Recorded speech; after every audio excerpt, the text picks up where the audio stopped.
ఉరకలెత్తు జన చైతన్యానికి ఎదురే లేదురా, కడలి వైపు పరిగెత్తే గంగని అదుపే చెయ్యరా, వరవళ్ళు దొక్కు శ్రమ శక్తినంత వారధిగా మార్చరా.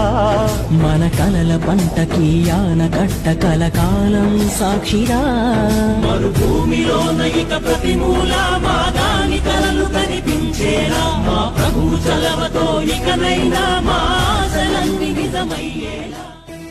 ఆకాశులు ఇక లేరని ఆకాశానికి చెప్పని ఈ రక్తాక్షర లేఖని ఇప్పుడే పంపని, అన్నం పుణ్యం ఎరగని మా సీమకిరా రమ్మని ఆహ్వానం అందించని మెరిసే చూపుని, తొలగింది ముప్పు అని నీలి మప్పు మనసారా నవ్వని.